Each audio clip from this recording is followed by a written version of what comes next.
નમસ્કાર. આજના આપણા આ ઊંડાણપૂર્વકના વિશ્લેષણમાં સ્વાગત છે. આજે આપણી પાસે એક એવો વિષય છે જે હોમિયોપેથિક ફાર્માકોલોજીના મૂળમાં રહેલો છે. હા, અને આ એક એવો વિષય છે જેને ઘણીવાર લોકો અવગણતા હોય છે. બિલકુલ.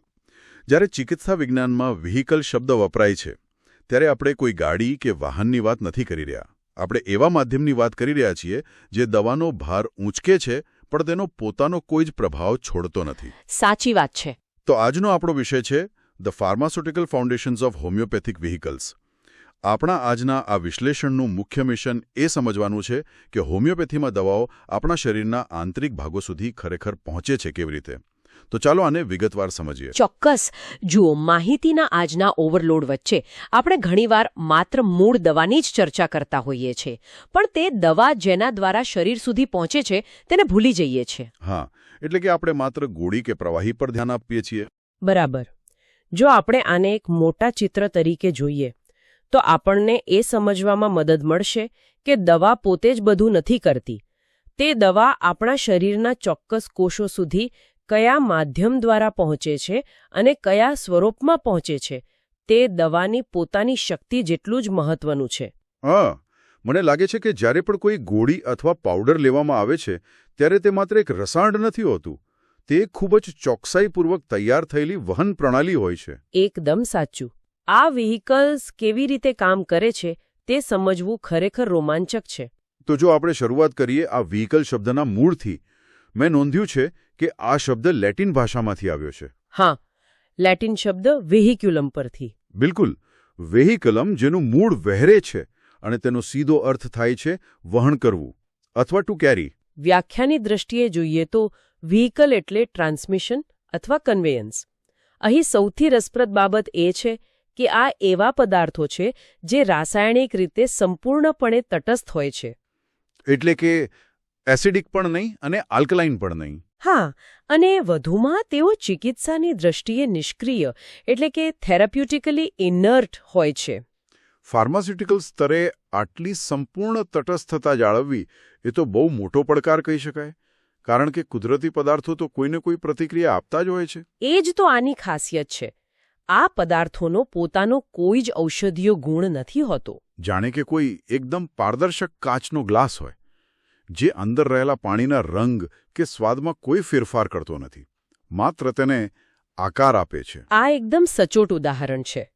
તેમનું મુખ્ય કામ દવાની ગતિશીલ શક્તિઓ, જેને આપણે ડાયનામિક પાવર્સ કહીએ છીએ, તેને માનવ શરીરના આંતરિક ભાગમાં એકદમ સુરક્ષિત રીતે પહોંચાડવાનું છે. જેથી તે રોગના બળ સામે લડી શકે. હા, ડિઝીઝ ફોર્સ સામે લડવા માટે. શુદ્ધિકરણથી લઈને જાળવણી, આંતરિક વહીવટ અને બાહ્ય ઉપયોગ માટે આ માધ્યમો વપરાય છે. આ વાત પરથી મને એક પ્રશ્ન થાય છે કે એક આદર્શ વ્હીકલમાં કયા ગુણો હોવા જોઈએ? માત્ર રાસાયણિક રીતે નિષ્ક્રિય હોવું એ તો પૂરતું નથી લાગતું. સાચી વાત છે. સ્ત્રોતોમાં આદર્શ વ્હીકલના ગુણધર્મોની બહુ જ સ્પષ્ટ યાદી આપવામાં આવી છે. સૌથી પહેલી શરત તો એ જ છે કે તે રાસાયણિક તટસ્થ હોવું જોઈએ. બીજું, તે ચિકિત્સાની દ્રષ્ટિએ નિષ્ક્રિય હોવું જોઈએ. અને તેનો પોતાનો ઔષધીય ગુણ ન હોવો જોઈએ. બરાબર. અને ત્રીજું અત્યંત મહત્વનું પરિબળ એ છે કે માનવ શરીર પર તેની કોઈ જ નકારાત્મક અસર ન થવી જોઈએ. તે સંપૂર્ણપણે હાર્મલેસ હોવું જોઈએ. હા, કારણ કે જો વાહક પદાર્થ પોતે જ શરીરમાં જઈને કોઈ નવી પ્રતિક્રિયા ઊભી કરે તો દવાની મૂળભૂત અસર જ બદલાઈ જાય. બિલકુલ. દવાનો મૂળ ફાર્માસ્યુટિકલ સંદેશ આ વ્હીકલમાં સંતુલિત સ્થિતિમાં રહેવો જોઈએ. આ ઉપરાંત ભૌતિક જાળવણીનો મુદ્દો પણ અગત્યનો છે. શું આ વાહક પદાર્થો લાંબો સમય ટકી શકે છે? હા, તેમાં દવાને પ્રિઝર્વ કરવાની શક્તિ હોવી જ જોઈએ. તેમાં કોઈ ડીકમ્પોઝિશન એટલે કે વિઘટન ન થવું જોઈએ. અને જંતુમુક્ત કરવાની ક્ષમતા પણ હોવી જોઈએ. હા, સ્ટેરિલાઇઝિંગ ક્ષમતા હોવી જોઈએ. અને છેલ્લે તે ખાવાલાયક અને સ્વાદિષ્ટ હોવું જોઈએ. એડિબલ અને પેલેટેબલ. જેથી દર્દી સરળતાથી લઈ શકે. આ બધા ગુણધર્મો ભેગા કરીએ તો સમજાય છે કે યોગ્ય વ્હીકલ શોધવું બહુ અઘરું કામ છે. હવે આ વ્હીકલ્સની વ્યાવહારિક ઉપયોગિતા વિશે વાત કરીએ. હા, રોજિંદા ઉદાહરણો જોઈએ તો ક્રૂડ દવાઓમાંથી મધર ટિંક્ચર, મધર સોલ્યુશન અને મધર સબસ્ટન્સ બનાવવામાં તેનો વ્યાપક ઉપયોગ થાય છે. અને ખાસ કરીને ટ્રાઇચ્યુરેશન અને પોટેન્ટાઇઝેશનમાં. જો આપણે આને મોટા ચિત્ર સાથે જોડીએ તો ટ્રાઇચ્યુરેશનમાં જ્યાં અદ્રાવ્ય પદાર્થોને સતત ઘસીને તેના કણો છૂટા પાડવામાં આવે છે ત્યાં વ્હીકલની ભૂમિકા અત્યંત સક્રિય બની જાય છે. એટલું જ નહીં, બાહ્ય ઉપયોગ માટેના બેઝ તરીકે પણ વ્હીકલ્સ વપરાય છે, જેમ કે ઓલિવ ઓઇલ, વેસલીન, ગ્લિસરોલ. હા, પણ આનો ઉપયોગ માત્ર યાંત્રિક સહાય અથવા મિકેનિકલ એડ તરીકે જ થાય છે. અને દવાને પ્રિઝર્વ કરવા માટે છોડના તાજા રસમાં આલ્કોહોલ મિશ્ર કરવામાં આવે છે. પણ અહીંથી વાત ખૂબ જ રસપ્રદ બને છે. મેં નોંધ્યું કે આ વ્હીકલ્સનો ઉપયોગ ક્યારેક માત્ર પ્લેસિબો તરીકે પણ થાય છે. હા, બિલકુલ. ફાઇટમ અથવા રૂબ્રમ તરીકે પણ ઓળખાય છે, જ્યારે દર્દીને માત્ર માનસિક ટેકાની જરૂર હોય છે. અને બીમાર બાળકો માટે શુગર ઓફ મિલ્કનો ખોરાક તરીકે ઉપયોગ થાય છે.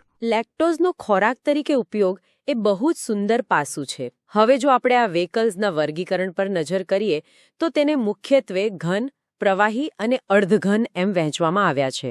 ઘન એટલે કે સોલિડ વ્હીકલ્સની વાત કરીએ તો તેમાં sugar of milk, can sugar એટલે કે સુક્રોઝ અને ગ્રેપ શુગર, જેને ગ્લુકોઝ કે ડેક્સ્ટ્રોઝ કહેવાય છે, તેનો સમાવેશ થાય છે. અને આ જ ઘન પદાર્થોમાંથી ગ્લોબ્યુલ્સ, કોન્સ, ટેબ્લેટ્સ અને પિલ્યુલ્સ બનાવવામાં આવે છે.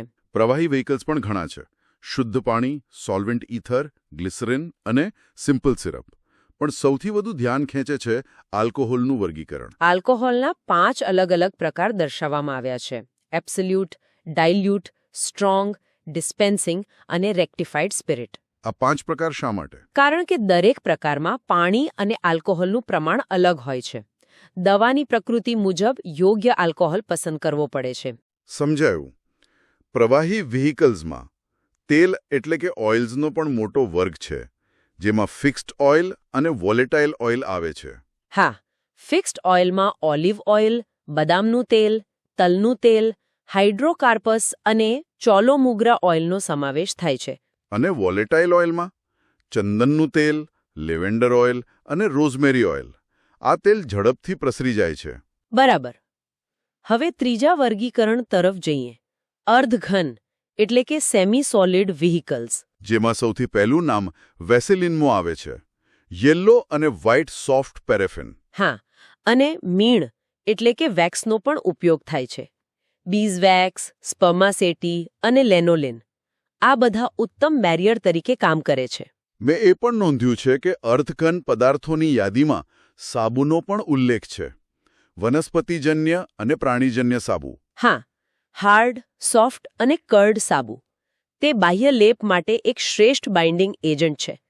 આ સિવાય પ્રિપેર્ડ લાર્ડ, આઇસિંગ ગ્લાસ અને સ્ટાર્ચ પણ વપરાય છે. આ બધાનો ચોક્કસ કામ માટે ચોક્કસ ઉપયોગ થતો હશે? હા, જો આપણે આને મોટા ચિત્ર સાથે જોડીએ તો સમજાય છે કે માત્ર પોટેન્ટાઇઝેશન માટે આલ્કોહોલના 5 પ્રકાર શુદ્ધ પાણી, sugar of milk, can sugar અને ગ્રેપ શુગર વપરાય છે. અને મધર ટિંક્ચર અથવા ફર્સ્ટ ટ્રાઇચ્યુરેશન બનાવતી વખતે તેમાં ગ્લિસરીન અને સિમ્પલ સિરપનો પણ ઉમેરો કરવામાં આવે છે. બિલકુલ. જ્યારે બાહ્ય ઉપયોગ માટે પ્રવાહી અને અર્ધઘન પદાર્થોનું સંયોજન વપરાય છે. અને દવા આપવા એટલે કે ડિસ્પેન્સિંગ માટે શુદ્ધ પાણી, શુગર ઓફ મિલ્ક, ગ્લોબ્યુલ્સ અને ટેબ્લેટ્સનો ઉપયોગ થાય છે. હા, ડિસ્પેન્સિંગ માટે આ સૌથી સરળ સ્વરૂપો છે. તો આ સંપૂર્ણ ચર્ચાના આધારે એ બહુ સ્પષ્ટ રીતે સાબિત થાય છે કે આ વ્હીકલ્સ ભલે રાસાયણિક રીતે તટસ્થ હોય, ભલે તેમનો પોતાનો કોઈ ઔષધીય ગુણ ન હોય, પરંતુ તે અદ્રશ્ય યોદ્ધાઓ છે. હા, તે અદ્રશ્ય યોદ્ધાઓ છે જે રોગને મટાડનારી શક્તિને આપણા શરીરના યોગ્ય સ્થાને સુરક્ષિત રીતે પહોંચાડે છે. આ વ્યવસ્થાની સુંદરતા જ અદ્ભુત છે. આ સમગ્ર ચર્ચાના અંતે એક બહુ જ રસપ્રદ વિચાર મનમાં આવે છે. જો કોઈ દવાની અસરકારકતા સંપૂર્ણપણે એક તટસ્થ માધ્યમ પર નિર્ભર હોય, જે માત્ર દવાની ગતિશીલ શક્તિનું વહન કરે છે, તો તે માનવ શરીરની કાર્યપ્રણાલી વિશે આપણને શું સૂચવે છે? આ ખરેખર વિચારવા જેવો પ્રશ્ન છે. હા, જ્યારે આ માધ્યમોમાં કોઈ સક્રિય ભૌતિક રસાયણ હોતું જ નથી, ત્યારે શું એવું બની શકે કે આ માધ્યમનું પોતાનું ભૌતિક માળખું, જેમ કે લેક્ટોઝના કણો અથવા આલ્કોહોલના બોન્ડ્સ જ દવાની ગતિશીલ મેમોરીને સાચવવામાં સૌથી મોટી ભૂમિકા ભજવતું હોય? શું નિષ્ક્રિયતા અથવા ન્યુટ્રાલિટી પોતે જ સૌથી મોટું ઔષધીય હથિયાર હોઈ શકે? વિજ્ઞાનનો આ એક બહુ મોટો કોયડો છે, જેના પર ચોક્કસપણે મનન કરી શકાય. બિલકુલ. આ વિચાર આપણને સૌને વિચારતા કરી મૂકે છે. આ સાથે જ આપણે આજના આ ઊંડાણપૂર્વકના વિશ્લેષણને અહીં જ વિરામ આપીએ છીએ. એક નવા વિષય સાથે ફરીથી ઊંડી ચર્ચા માટે મળીશું.